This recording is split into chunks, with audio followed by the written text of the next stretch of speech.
Tuklaringizdan butun umrga xalos bo'lmoqchi bo'lsangiz, sizda ham albatta shunaqa lazer epilator bo'lishi kerak. Biz Andijon Toshkent magazinimizda lazer epilatorlarning har xil turlaridan mavjud. Keling sizlarga aynan shu turini ochib, obzor qilib ko'rsatib beraman.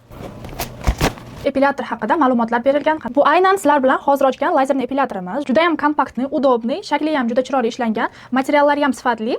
Buni ichidan chiqadigan narsalarni ko'rib chiqamiz. Bu yerda o'zini shunaqa ochkisi, britvasi chiqadi va provodniki. Buni tokka suqib, keyin epilatorni ishlatishni boshlaymiz. Sizga kerak bo'ladi kalendar, yaxshi shunaqa britva. Endi jarayonga o'tamiz. Siz tukingizdan xalos bo'lmoqchi bo'lgan zonani albatta britva yordamida tozalab chiqasiz va quritasiz. Quruq zonaga otiladi bu.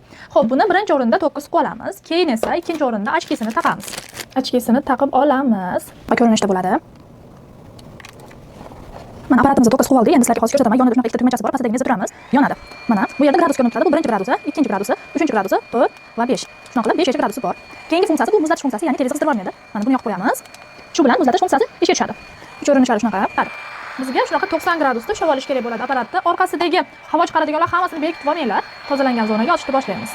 Agar avtomat rejimga o'tmoqchi bo'lsangiz, shu yumaloqni ezib tursangiz, avtomat rejimga o'tadi. Endi avtomat rejimga o'tgandan keyin albatta o'zini tekkizsanglar hech qayerdan ushamay otaveradi. Kalendar bizga nimaga kerak? Chunki birinchi 4 haftaligida haftasiga 3 martadan qilinadi. Keyingi 4 haftaligida haftasiga 2 martadan, masalan, keyingi 4 hafta, ya'ni 5-haftadan haftada 2 marta qilishingiz mumkin. Masalan, seshanba va payshanba kuni. O'rtacha zo'r rezultat 8-12 haftada bilinadi. To'xtatmay o'z vaqtida qiladigan bo'lsangiz. Bu apparatni ishlatishdan oldin shugaringlar, har xil terish protseduralarini bajarmanglar. Chunki bu apparatda aynan britvada olish kerak. Shunda tukda follikulalar tagida qoladi. Bu yordamida esa ular to'xtatilinadi.